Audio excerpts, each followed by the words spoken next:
രണ്ട് വാർത്തകൾ കൂടി നമുക്ക് പ്രേക്ഷകരിലേക്ക് എത്തിക്കണം. വീണ്ടും കൂട്ടരോഗബാധയുണ്ടായ എറണാകുളം കാക്കനാട് DLF ഫ്ളാറ്റിലെ വെള്ളത്തിന്റെ പരിശോധനാ ഫലം കാത്തിരിക്കുകയാണ് ആരോഗ്യവകുപ്പ്. 27 പേർക്കാണ് വയറിളക്കവും ഛർദിയും, 2 പേർക്ക് മഞ്ഞപ്പിത്തവും കണ്ടെത്തിയത്. അതിനിടെ സ്വകാര്യ ലാബിൽ നടത്തിയ പരിശോധനയിൽ ഫ്ളാറ്റിലെ വെള്ളത്തിൽ കോളിഫോം ബാക്ടീരിയയുടെ സാന്നിധ്യവും കണ്ടെത്തി. നിലവിൽ ആളുകൾ ആരും ആശുപത്രിയിൽ ചികിത്സയിലില്ല.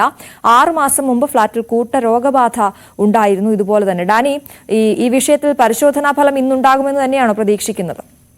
അശ്വതി, ഇന്ന് അതിലൊരു പരിശോധനാ ഫലം എത്തുമെന്നാണ് പ്രതീക്ഷിക്കുകയും ചെയ്യുന്നത്. കാരണം കഴിഞ്ഞ തവണ DLF ഫ്ളാറ്റിൽ ഇതുപോലെ ഈ ജലജന്യ രോഗങ്ങൾ പൊട്ടിപ്പുറപ്പെട്ടിരുന്നു. വലിയ രീതിയിൽ തന്നെ അത് ചർച്ചയിലേക്ക് വരികയും ചെയ്തിരുന്നു.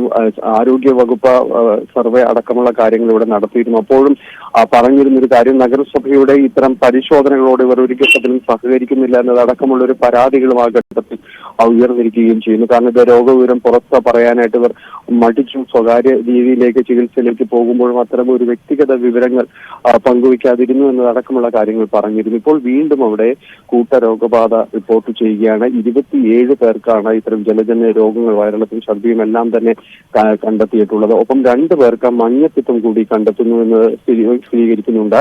ഈ സ്വകാര്യ ലാബിലായിരുന്നു ഇത്തരം കാര്യങ്ങൾ പരിശോധന, ഫ്ളാറ്റിലെ വെള്ളമടക്കമുള്ള കാര്യങ്ങൾ പരിശോധന നടത്തിയത്. കോളിഫോം ബാക്ടീരിയയുടെ ഒരു സാന്നിധ്യവും ഇതിന്റെ പ്രാഥമികമായ ഒരു പരിശോധനയിൽ കണ്ടെത്തിയിരുന്നു. പക്ഷെ ഇത് കുറെ കൂടി സ്ഥിരീകരിക്കേണ്ടതുണ്ട്. സർക്കാർ സംവിധാനങ്ങളിലെ ടെസ്റ്റ് പരിശോധനാ ഫലമടക്കം വരേണ്ടതുണ്ട്. നിലവിൽ ആരും ആശുപത്രിയിൽ കഴിയുന്നില്ല.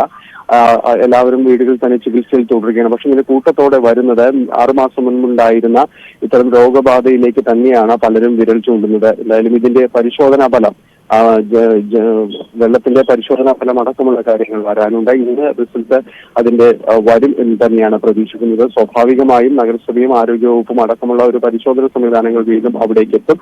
കൃത്യമായ വിവരങ്ങൾ അവർ ആരോഗ്യവകുപ്പിന് കൈമാറുന്നില്ല എന്നൊരു പരാതിയും നിലനിൽക്കുന്നുണ്ട്. അശ്വതി, അതാണ് എറണാകുളം